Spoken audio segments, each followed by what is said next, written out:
Welcome back to Frankly Speaking here on WYDC TV Big Fox. I'm your host, Frank Akam, and this is the Stu Ben Senior Services Fund section of our program. And joining us back in the studio, Watkins Glen Mayor Lori DeNardo. Welcome back. Yeah, thanks a lot. It's good to be here. This is an exciting time of year because it is time for the annual tradition, the summer tradition, the cardboard boat regatta. How's planning going? Great. But it's one thing I want to mention, because we always talk about the regatta here because we broadcast it. We look forward to it every year. But this is really a waterfront festival. People may not be aware of that. So what does that entail? So it's 10 o'clock in the morning. We start at Seneca Harbor Park. We go till 7 o'clock at night, and there's lots of fun things to do all day long. The actual cardboard regatta race is at 2 p.m. But during the day, we have about 45 vendors, food, crafts, lots of fun things for the kids to do. We've enhanced that side this year so that we really want it to be a family event. Sure. But it's an all-day event, and then it ends with a five-man trio as a band from 4 to 7. Wow, so it really is a full day. And I know we all talk about the Cardboard Boat Regatta because it kind of is synonymous with the Waterfront Festival. That begins at 2, right? That's correct. Okay, so how long have you been a part of this? I've been on the committee about 5 years. I've been chairing it for the last 3. Oh, okay. And so you must love it. I do love it. Is it's it just a lot? Blast. When do you start planning for next year's? We start in January. Do you really? Yeah, we take a little bit of a break and we start right up. Does it seem to get easier each year? We have a great committee. Yeah. Yeah, we have a lot of really fun volunteers, and it takes a strong committee, a very committed committee, and then we couldn't do the festival without our sponsors, including Big Fox. Yeah. We have an enormous amount of sponsors every year. Some have jumped on, some new ones this year. Yeah, good. We have a new cycle boat in Watkins Glen. I don't know if you've heard of that, but they'll be there, and we've added some other sponsors, and we just couldn't do it without them. Well, everybody wants to be a part of it because it's so great for our area, for tourism, but also, like I said, it's kind of the kick off the summer for many people. Yep. So Exactly. now we got to talk about the boats. Okay. So how many boats do you have this year, give or take? Close to 40. Oh, wow. That's a little up from last year. Yeah, we had 30 last year. Wow. So it's back in full force after COVID. We blame everything on COVID here on the program. Right. So have you, through the years, as chair or the times that you just went as a fan, do you have a favorite boat? Yeah, one that comes to mind was the Glenora boat that was built. It was about 24 feet long, Yeah. and it was a wine bottle on its side. Oh, that's right. And they had about 12 individuals in it. It was amazing. Yeah. I don't know what happened to it. I wish they kept it and brought it back, Yeah. but that's one of my favorites that I could think of. So what do you look, and when you look at the boats, what do you look for a winner? Do you think it's about the looks, kind of the theme of it, or is it about the skill behind it? What's your favorite part of it? So it's a combination of things. Yeah. I love when we get the children involved. Yeah. When they come on, and it doesn't really matter what their boat looks like, but they put effort into it. And Yeah. we had a case last year where a young girl and her dad were in not a very big boat, but they sunk pretty quickly at the start, and that dad swam and pushed that boat all the way around to the end while that little girl was in there, and it was just amazing. I think, and I know this sounds bad in a way, but I get to watch the coverage, of course, because I'm doing the play-by-play for the coverage.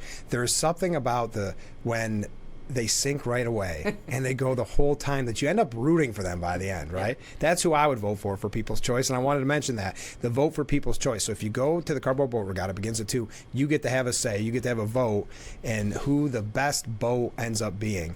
And there's something special about this year, and we were just talking about this earlier in the week, weirdly enough.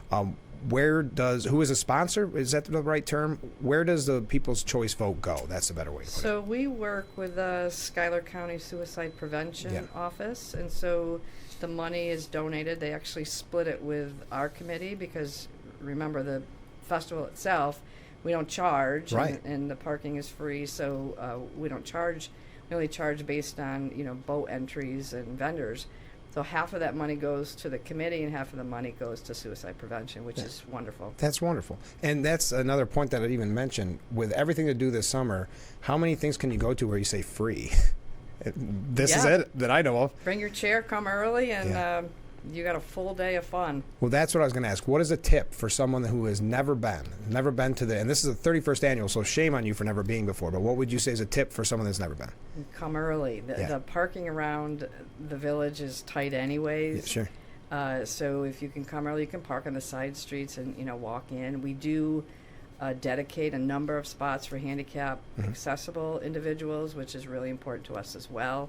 So we put a number of parking spots real close to the event for that. So the other thing I would say is that, people like to bring their pets.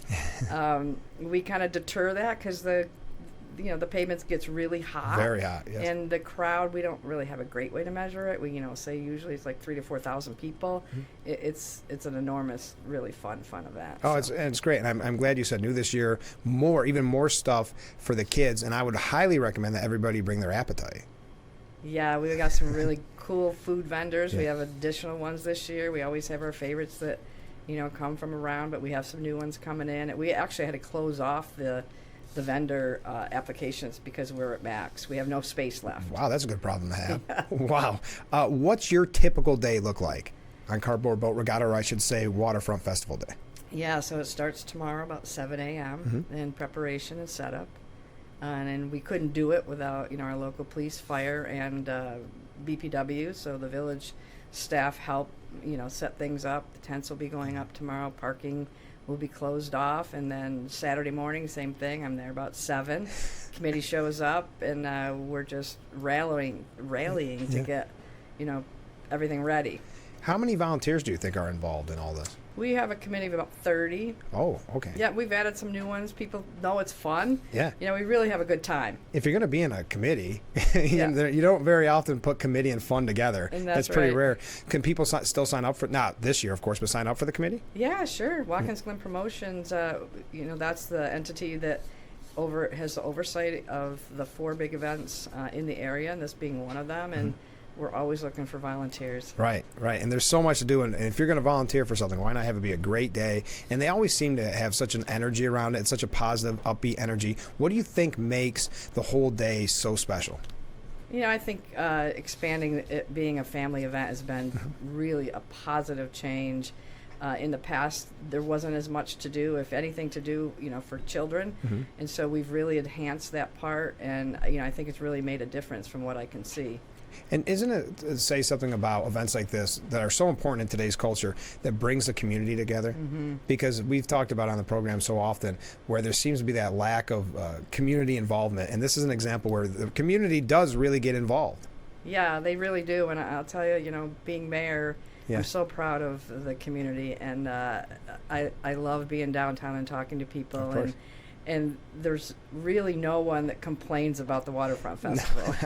When you're mayor, you get complaints, but about everything. Yeah, but in this case, it's just so positive and so much fun. It just makes it a joy. Yeah. You're tired at the end of the day, but when you look back on it, it's just wonderful. It was all worth it, right? Yeah. Well, let's talk about that. You mentioned that you are the mayor of Watkins Glen. How's it been going? It's been going good. Yeah. It's I've been there just a year, been on the board 8 years, and I have an incredible board. We're working together as a team, really great staff in the village, and I love it. I love being downtown and just seeing how I can help, and I'm a problem solver, and so as a mayor you have to do that, and a lot of really great positive things have happened in the village, including some of the enhancements through the the DRI project for the state grants, and you've seen some improvements just in the parks. And it's just it's a pleasure, really.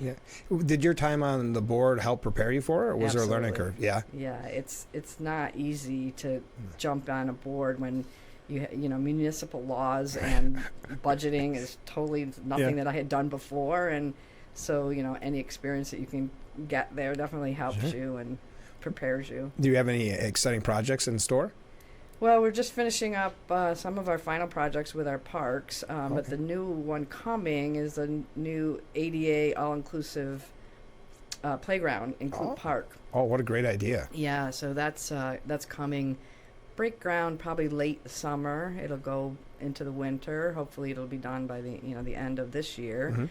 But really wonderful addition to Clute Park, so that children of all ages and whatever needs, issues they might have, what needs, and under the ADA compliance, we've got some really cool equipment coming. Oh, that's great. For playground, and that's really exciting. What's the time frame on that? Is there a time frame? It looks like hopefully we'll be done by the end of the year. Oh, that's great. Yeah. That's great. I know last time you were on the program, we talked about the scourge of our area, which are sticker stores. How's it going? Still an issue? Yes, I take a deep breath on that one. We had 5 at one time. Yeah. We're down to 1. They don't call themselves sticker stores. I know. But yeah, it's a continuing problem. The state, at least through this budget cycle, has made some changes. The Office of Cannabis Management is now helping.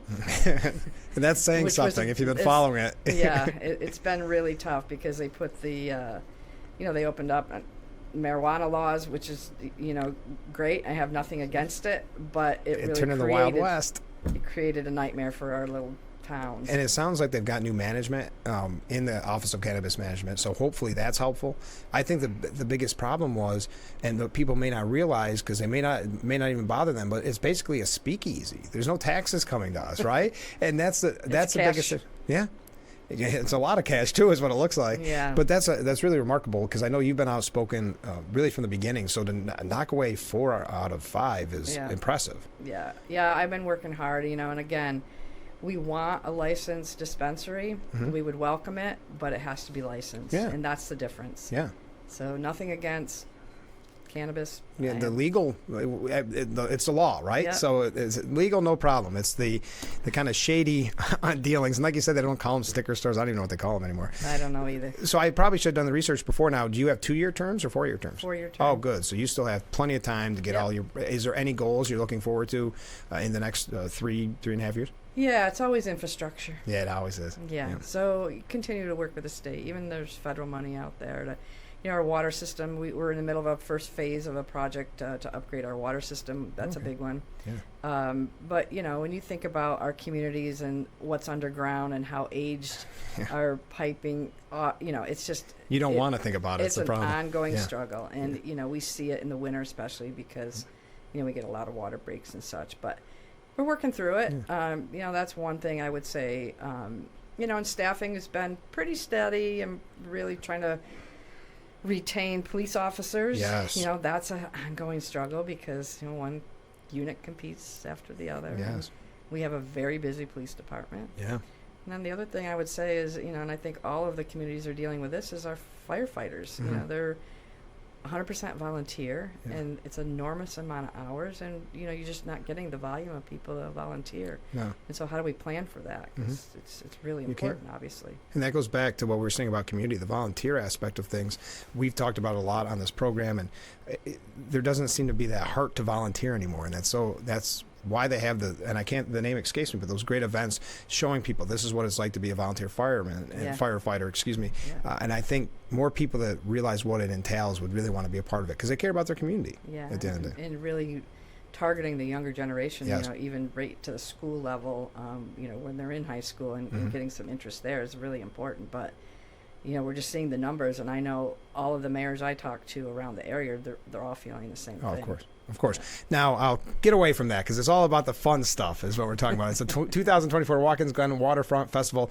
Just before we go, what would you say to someone who's on the fence about going this Saturday, starting at 10 a.m. or 11 a.m., and then 2 o'clock for the Cardboard Boat Regatta? I think that you should come because it's going to be sunny. Yes. It's going to be about 70. Now, the water's about 50. But if you're not in the boat, it doesn't matter. Yep, it's going to be a beautiful day. No rain in the forecast, and come on down. We'd love to have you. Well, thanks so much for being on the show, and let's do it again next year. Love to. All right, we'll be right back with Frankly Speaking here on WYDC TV. Big Fox, stay with us.